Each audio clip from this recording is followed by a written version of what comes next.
Wel, bore da I chi o ganolfan gneifio meirion a chroeso cynnes I chi wir a dipyn o edrych ymlaen ar gyfer y cystadlu yn ystod y bore. Mae'n ddiwrnod wrth gwrs ar gyfer y Trinwyr Gwlan.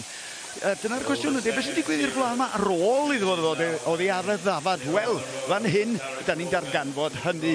A'r cystadleuwyr ar hyn o bryd yn y cymal cyntaf yma ar gyfer Rownd gynderfynol ydy Ela Sanci yn gyfrifol am 1 a 2 cneifwyr 1 a 2. Rebecca Williams ar gyfer 2, 3 a 4. Mae'n ddrwg yn ei a wedyn Carys Morgan draw fanna ar gyfer cneifwyr 5 a 6. 3 o ddefed i'w cneifio fan hyn.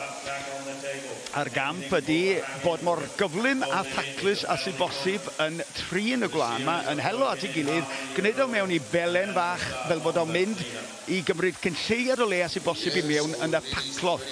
Ac sut mae'n mynd y fan hyn ar hyn o bryd, mae'r cneifwyr ar fi'n darfod I ail ddafad, ac felly maen nhw I gyd yn cystadlu efo'i gilydd. Na fe, maen nhw wedi gorffen am y tro allan â ni felly I weld y cloc yn tician lawr rwan I weld pwy sy'n mynd I orffen gyntaf.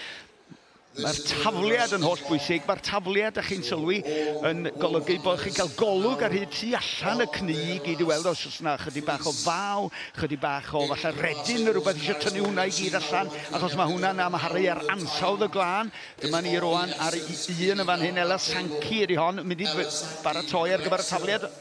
Allan o fo rwan, na ni, chi'n gweld yr holl gnu tu allan fanna ar y bwrdd y fanna.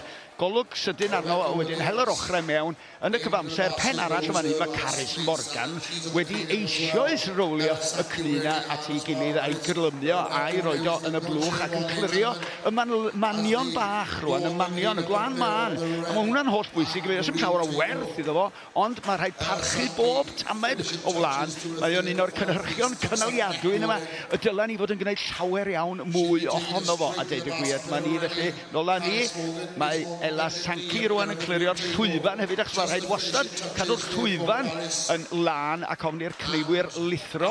A'r ddau Rebecca Williams rwan, jyst yn rhoi yr manion yn y blychau, ond yn gyntaf I orffen, ond hynny mae'n golygu mae hi sy'n ennill, cofiwch Carys Morgan. Rebecca Williams wedyn, ac Ela Sanci, chydig bach ar ei holi yn taclusio o dan y bwrdd. Digon o gystadlu ddod yma eto bore yma a thrwy'r dydd yng nghanolfan gneifio meirion.